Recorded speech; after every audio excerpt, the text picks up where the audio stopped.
ఓం శ్రీ గురుభ్యో నమః. ఓం శ్రీ మహాగణాధిపతియే నమః. అక్టోబర్ నెలలో ద్వాదశ రాశుల యొక్క ఫలితాలు ఏ విధంగా ఉన్నాయో ఒకసారి తెలుసుకుందాం. ముందుగా ఏ గ్రహాలు ఏ రాశుల్లో సంచరిస్తున్నాయో ముందుగా తెలుసుకుందాం. ముఖ్యంగా శని మీనరాశిలో వక్రస్థితిలో ఉండటం, రాహు కుంభరాశిలోను, కేతు సింహరాశిలో సంచారం చేయడం జరుగుతుంది. ముఖ్యంగా ప్రధానంగా గురువు అక్టోబర్ మాసంలో 18వ తారీఖు వరకు కూడా మిథున రాశిలో సంచారం చేసి 18వ తారీఖు నుంచి కర్కాటక రాశిలో ప్రవేశం జరుగుతుంది. అంటే అది అతిచారము అంటారు. కర్కాటక రాశిలోకి ప్రవేశించడం అనేది జరుగుతుంది. మిగతా గ్రహాలను మనం చూసుకునేటట్టయితే ముఖ్యంగా కుజుడు బుధుడు తులారాశిలో సంచారం చేయటం, అక్టోబరు ప్రథమార్థంలో శుక్రుడు సింహరాశిలోను, ద్వితీయార్థంలో కన్యారాశిలోను సంచారం చేయటం, రవి ప్రథమార్థంలో కన్యారాశిలోను, అలానే ద్వితీయార్థంలో వచ్చేటప్పటికల్లా అంటే అక్టోబర్ 18వ తారీఖు తర్వాత రవి తులారాశిలో సంచారం చేస్తారు. ఈ సంచారాల వల్ల ఈ గ్రహాల యొక్క విషయంలో మనం ముందుగా ముఖ్యంగా ఎలాంటి రాశుల వాళ్ళకి ఎలాంటి ఫలితాలు కలుగుతాయో ఒకసారి పరిశీలన చేద్దాం. వృషభ రాశి వాళ్ళకి రాస్యాధిపతి అయిన శుక్రుడు ముఖ్యంగా షష్టమ స్థానంలో ఉన్నాడు. శుక్రుడు షష్టమ స్థానంలో ఉండటం వల్ల అంటే ప్రథమార్థంలో పంచమ స్థానంలో ఉంటే అనుకూలంగా ఉంటాడు. అంటే అక్టోబర్ 18 లోపల ఏదైతే వివాహ ప్రయత్నాలు కానీ, వివాహానికి సంబంధించిన విషయాల్లో కానీ, వాహనాలు కొనుగోలు చేయడంలో కానీ అనుకూలంగా ఉండే అవకాశాలు ఎక్కువగా ఉంటాయి. కానీ ద్వితీయార్థంలో వచ్చేటప్పటికల్లా పెళ్లి ప్రయత్నాలు సఫలీకృతం కాకపోవటం, వివాహపరంగా కొన్ని ఇబ్బందులు లభించే అవకాశాలు ఎక్కువగా ఉంటాయి. కాబట్టి మీరు ఏ పని చేయాలన్నా కూడా శుభ కార్యక్రమాలు, విందులు, పునాదాలు, అలానే కార్లు కొనుగోలు చేయాలన్నా, దుస్తులు కొనుగోలు చేయాలన్నా 18 లోపలనే మనం కంప్లీట్ చేసుకోండి. ఆ 18th తర్వాత వివాహ ప్రయత్నాలు అనేవి కొంత అనుకూలంగా ఉండవు, నెగిటివ్ వచ్చే అవకాశాలు ఎక్కువ ఉంటాయి. కాబట్టి కొంత జాగ్రత్త వహించి ముందుకు వెళ్ళండి. అంటే ప్రతిదాన్ని కూడా కొంత ప్రణాళికాబద్ధంగా ఆలోచన చేసి మనం ముందుకు వెళ్ళాలి. అలానే అక్టోబర్ 18 లోపల గురువు యొక్క బలం వల్ల అనుకూలమైన పరిస్థితులు బాగా పెరిగే అవకాశాలు ఎక్కువ ఉంటాయి. ఎందుకంటే ఈ రాశి వారికి వచ్చేటప్పటికల్లా ఇక్కడ లాభాధిపతి గురువు ద్వితీయ స్థానంలో ఉంటే లాభాలు కలుగుతాయి, ఉద్యోగ ప్రయత్నాలు సఫలీకృతం అవుతాయి, ధనపరంగా ఇబ్బందులు లేకుండా ఉండే అవకాశాలు ఎక్కువగా ఉంటాయి. ఫైనాన్షియల్ పొజిషన్ చాలా అద్భుతంగా ఉండే అవకాశాలు ఎక్కువగా ఉంటాయి. కాబట్టి గురువు వల్ల లాభం కలిగే అవకాశాలు ఉంటాయి. కానీ అక్టోబర్ 18 తర్వాత తృతీయ స్థానంలో గురువు యొక్క సంచారం వల్ల కొద్దిగా వాళ్ళకి వచ్చే రాబడి అనేది కొద్దిగా తగ్గే అవకాశాలు ఉంటాయి. కాబట్టి అలానే ఆందోళన చెందాల్సిన పని లేదు. వాళ్ళకి సెట్ అయ్యే అవకాశాలు ఎక్కువ ఉంటాయి. అంటే ప్రణాళికాబద్ధంగా రూపొందించుకొని వాళ్ళు ముందుకు వెళ్ళే అవకాశాలు ఉంటాయి. వాళ్ళకి ధనపరంగా మటుకు ఇబ్బందులు కలిగే సూచనలనే ఉండవు. అలానే ఈ రాశి వాళ్ళకి ముఖ్యంగా కేతు యొక్క బలం వల్ల తల్లి యొక్క ఆరోగ్య విషయంలో కొంత శ్రద్ధ వహించాలి. తీర్థయాత్రలు ప్రయాణాలు చేసేటప్పుడు వాహన ప్రమాదాలు జరిగే సూచనలు అనేవి ఎక్కువగా ఉన్నాయి. అలానే శుక్రుడు సంబంధించిన విషయానికి మనం వస్తే ఈ రాశి వాళ్ళకి ముఖ్యంగా శుక్రుడు పంచమ స్థానంలో షష్టమంలో ఉంటాడు. పంచమ స్థానంలో ఉంటే అనుకూలంగా ఉంటాడు. అంటే 15వ తారీఖు లోపల వీళ్ళకి అనుకూలమైన ఫలితాలు జరుగుతాయి. అంటే ఏదైతే వివాహ ప్రయత్నాలు కానీ, వాహనాలు కొనుగోలు చేయటం కానీ ఈ ప్రయత్నాలు ఎక్కువగా జరుగుతాయి. అయితే షష్టమంలోకి శుక్రుడు యొక్క సంచారం జరుగుతుంది. ఈ సంచారం వల్ల కొంత అనుకూలమైన ప్రయత్నాలనే ఉండవు, కొంత ఇబ్బందికరమైన వాతావరణాలు ఎక్కువగా ఉంటాయి. కాబట్టి శుక్రుడు పంచమ స్థానంలో ఉండగా అంటే అక్టోబర్ మాసం మొత్తం కూడా ఈ పంచమ స్థానంలో సంచారం చేయటం వల్ల వివాహ ప్రయత్నాలు కానీ, సంతానపరంగా ఇబ్బందులు లేకుండా ఉండటం, అలానే శుభ కార్యక్రమాలు, విందులు, వినోదాల్లో పాల్గొనే అవకాశాలు, బంగారు ఆభరణాలు కూడా బాగా కొనుగోలు చేసే అవకాశాలు ఎక్కువగా ఉంటాయి. అలానే 6వ స్థానంలో కుజుడి యొక్క సంచారం అంటే వ్యయాధిపతి, అలానే సప్తమాధిపతి అయిన కుజుడు 6వ స్థానంలో ఉండటం వల్ల రియల్ ఎస్టేట్ రంగం వాళ్ళకి కానీ, మెడికల్ రంగం వాళ్ళకి కానీ వాళ్ళకు అనుకూలంగా ఉంటుంది. ఇళ్ళు కొనుగోలు చేయటం, బ్యాంక్ లోన్లు వచ్చే అవకాశాలు బాగా ఎక్కువ ఉంటాం.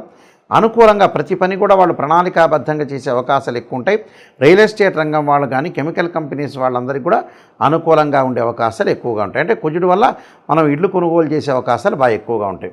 అలానే రవి యొక్క అంటే పంచమంలో షష్టమంలో రవి యొక్క సంచారం వల్ల కొద్దిగా ఉద్యోగపరంగా అనుకూలంగా ఉంటుంది, ఎలాంటి ఇబ్బందులు కలిగే అవకాశం అనేది లేదు.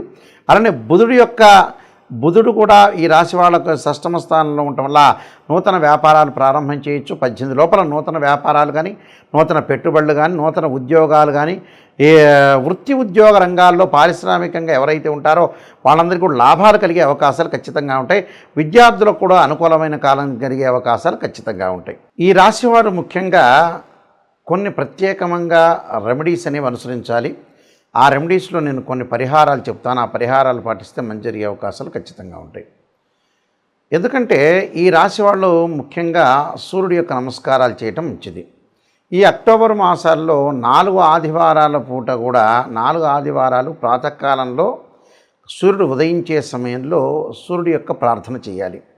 సూర్యుడి యొక్క ప్రార్థన చేయటంలో చాలా మంచి మంత్రం ఏమిటంటే సూర్యగాయత్రి మంత్రం అంటాం మనం.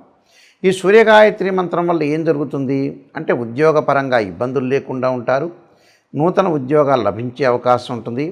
ఆరోగ్యం మహాభాగ్యం అని ఆరోగ్యం పరంగా కూడా ఇబ్బందులు లేకుండా ఉండే అవకాశాలు ఖచ్చితంగా ఉంటాయి. కాబట్టి ఆరోగ్యం కానీ ఉద్యోగం కానీ అనుకూలంగా ఉండాలంటే సూర్యగాయత్రి మంత్రాన్ని సూర్యుడి యొక్క స్తోత్రపరణం చేయాలి. సూర్యగాయత్రి మంత్రంలో అతి పవర్ఫుల్ అయిన మంత్రం ఏంటంటే ఆదిత్యాయ విద్మహే సహస్రమూర్తాయ ధీమహి తన్నో భాను ప్రచోదయాత్ అనే మంత్రాన్ని చదవాలి. దాంతోపాటు ఓం ఆదిత్యాయ విద్మహే సహస్ర కిరణాయ ధీమహి తన్నో సూర్య ప్రచోదయాత్ అనే మంత్రాన్ని చదివితే మనకు ఖచ్చితంగా మంచి జరిగే అవకాశాలు ఖచ్చితంగా ఉంటుంది. అలానే మానసికంగా ఆందోళన చెందుతున్న వాళ్ళు, చెవి, ముక్కు, గొంతు, అలానే నిమోనియాతో బాధపడుతున్న వాళ్ళు, లంగ్స్ సంబంధించిన ఎఫెక్ట్స్తో బాధపడుతున్న వాళ్ళు, ఖచ్చితంగా సైనస్ సంబంధించిన ఆరోగ్యపరంగా ఇబ్బందులు కలుగుతున్న వాళ్ళు, మానసికంగా బలం లేని వాళ్ళు, మానసికంగా ఆందోళన చెందుతున్న వాళ్ళు ఖచ్చితంగా ఆరాధన చేయాల్సిన చంద్రగ్రహాన్ని ఆరాధన చేయాలి. చంద్రుని ఎలా ఆరాధన చేయాలి? చంద్రగాయత్రి మంత్రాన్ని చదువుకోవాలి. క్షీరపుత్రాయుధ్య అమృతతత్వాయ ధీమహి తన్నో చంద్ర ప్రచోదయాత్ అనే మంత్రాన్ని చదువుకోవాలి. రియల్ ఎస్టేట్ కానీ, అలానే అగ్రికల్చర్ ల్యాండ్స్లో కానీ, రైతులు కానీ, బిల్డర్స్ కానీ, కెమికల్ కంపెనీస్ వాళ్ళు కానీ, డాక్టర్స్ కానీ, కోర్టు వ్యవహారాలు, పోలీస్ స్టేషన్ వ్యవహారాల్లో చిక్కుకున్న వ్యక్తులు, అలానే ఏదైతే ఆస్తిపాస్తుల గురించి గొడవలు, అన్నదమ్ముల మధ్యలో గొడవలు ఉన్న వాళ్ళు తప్పకుండా సుబ్రహ్మణ్య స్వామి యొక్క ఆరాధన చేయాలి. అంటే 2 జంట సర్పాలను దానం చేయటము, అలానే రాహుకాలంలో పూజ చేయటము, సుబ్రహ్మణ్య స్వామి యొక్క ఆరాధన చేయాలి. సుబ్రహ్మణ్య స్వామిని చుట్టూ ప్రదర్శన చేసేటప్పుడు తప్పకుండా తత్పురుషాయ విద్యే మహాసేనాయ ధీమహి తన్నో షణ్ముఖ ప్రచోదయాత్ అనే మంత్రాన్ని చక్కగా చదువుకోవటం వల్ల మనకున్న గొడవలు, తగాదులు ఇలాంటివన్నీ కూడా పరిష్కారం జరిగే అవకాశాలు ఖచ్చితంగా ఉంటాయి. అలానే వీళ్ళు బుధగ్రహం అంటే బుద్ధిబలం పెరగటానికి, లౌకిక జ్ఞానం పెరగటానికి, అలానే గణిత శాస్త్రంలో ప్రాధాన్యత పెరగటానికి, లెక్కల్లో పిల్లలు విద్యార్థులు వీక్గా ఉన్న వ్యక్తులు వ్యాపారపరంగా అనుకూలంగా ఉండాలంటే ఖచ్చితంగా విష్ణు సహస్రనామ పారాయణంతో పాటు ఓం యక్షాయ కుబేరాయ వైశ్రవణాయ ధనధాన్యాధిపతే ధనం ధాన్యం సమృద్ధిమే దేహిమే దాపయిస్వ అనే మంత్రాన్ని చక్కగా బుధవారం రోజున ప్రాతకాలంలో 11 సార్లు చదవటం చాలా మంచిది. అలానే విద్య యందు అనుకూలంగా లేకపోవటం, విద్య పిల్లలకి మర్చిపోవటం చదివినంతా కూడా, అలానే ధనపరంగా ఇబ్బందులు కలుగుతున్న వాళ్ళు, మొండి బాకీలు వసూలు కాని వాళ్ళు, ఉద్యోగ ప్రయత్నాలు కూడా అనుకూలంగా లేని వాళ్ళు, అలానే ఫైనాన్షియల్ పరంగా ట్రబుల్స్ ఉన్న వ్యక్తులు ఎవరైతే ఉంటారో వాళ్ళందరూ కూడా, సంతానపరంగా ఇబ్బందులు కలిగిన వ్యక్తులు ఎవరైతే ఉంటారో వాళ్ళందరూ కూడా తప్పకుండా దత్తాత్రేయ స్వామి పారాయణం, దత్త కవచాన్నితో పాటు ఓం దేవానాంచ ఋషీనాంచ గురుకాంచన సన్నిభం బుద్ధిమతం త్రిలోకేశం తమ నమామి బృహస్పతిం అనే మంత్రాన్ని చక్కగా చదువుకోవటం వల్ల కూడా వీళ్ళకి మంచి జరిగే అవకాశాలు ఖచ్చితంగా ఉంటాయి. అలానే వివాహం కాని స్త్రీ పురుషులు ఎవరైతే ఉంటారో, మాకు వివాహాలు కావట్లేదు, దగ్గరికి వచ్చినట్టు వచ్చి వెళ్ళిపోతున్నాయనే వ్యక్తులు అమ్మవారి యొక్క ఆరాధన చేయాలి. అమ్మవారి యొక్క ఆరాధనతో పాటు మహాలక్ష్మి అంటే మహాకాళి, మహాలక్ష్మి, మహాసరస్వతిని ప్రార్థన చేయాలి.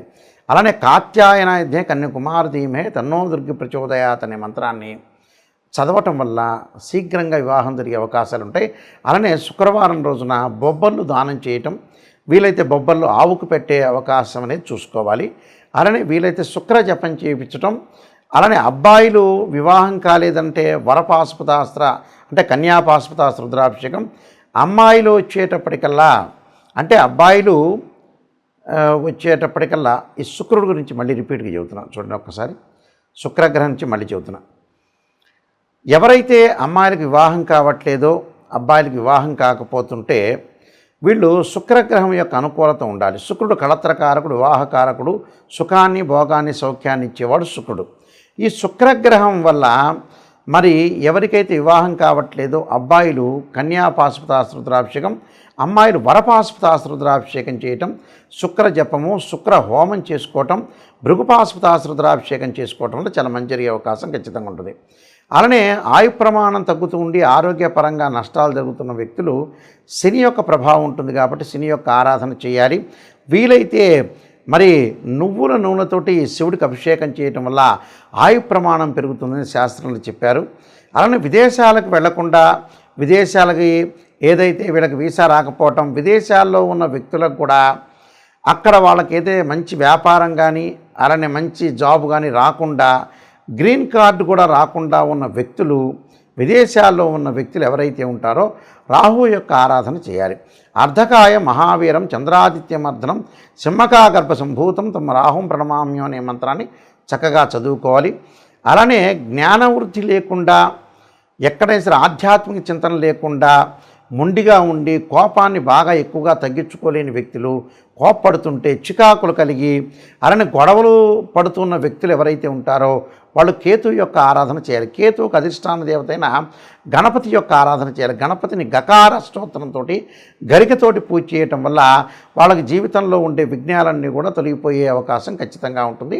ఈ రాశి వాళ్ళందరికీ కూడా శ్రీ పరమేశ్వరుడి యొక్క అనుగ్రహాన్ని ఉండాలని ఆశిస్తూ, మీ అందరికి కూడా మంచి జరగాలని ఆశిస్తూ సర్వే జనా సుఖినో భవంతు.